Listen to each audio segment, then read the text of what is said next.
Bang, bang, bang. Gather, my people, welcome to Venom Rinse, where African stories live forever. Sit close, listen well, for the tale begins. Let the fire warm your feet and let your ears open. For tonight, I will tell you the tale of Binta, a woman whose heart was torn between two husbands, like a calabash split into two. Binta was a village woman, blessed with beauty and kindness.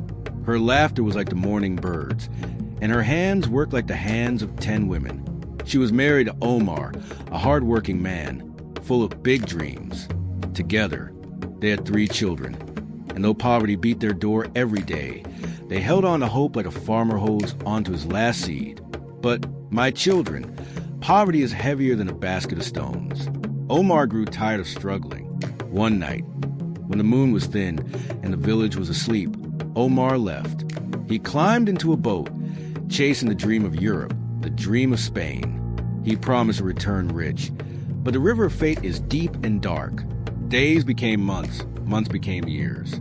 No letter, no phone call, no sign of life. 3 years passed, and the people of the village shook their heads. They said, Omar has died in the waters. May Allah grant him peace. Binta mourned her husband, alone with 3 children. She carried water on her head, firewood on her back, and pain in her heart. Life was harder than pounding millet with a broken pestle. Then the whispers came. Her in-laws said, Binta, you are still young. You cannot raise these children alone. Omar is gone and life must go on. And so, with tears in her eyes, Binta agreed. Of all men, it was Lamin, Omar's younger brother, who stepped forward.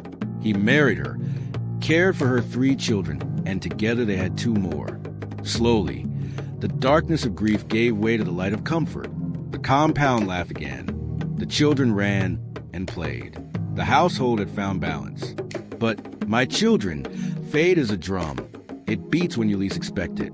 After 7 long years, when the cock crowed one morning, a man walked into the village.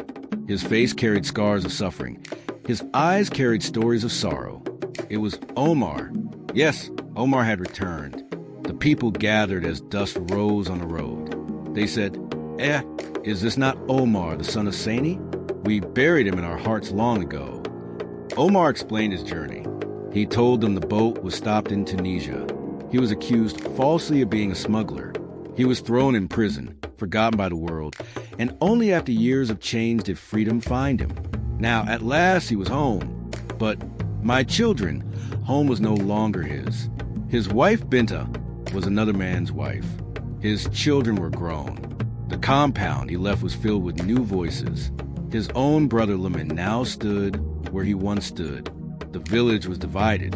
The elders sat under the baobab, debating like drummers arguing over rhythm. Some said, Omar is her true husband. The first marriage still stands. She must return to him.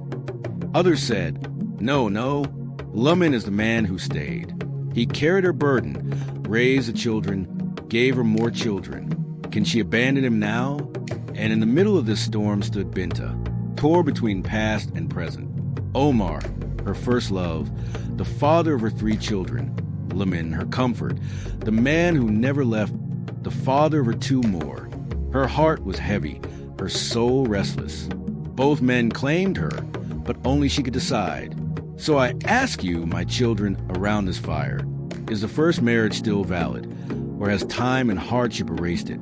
Should Binta return to Omar, the man she first loved, or should she remain with Lamin, the man who stood in her darkest nights? And if you were Binta, what would you do? Bang, bang, bang.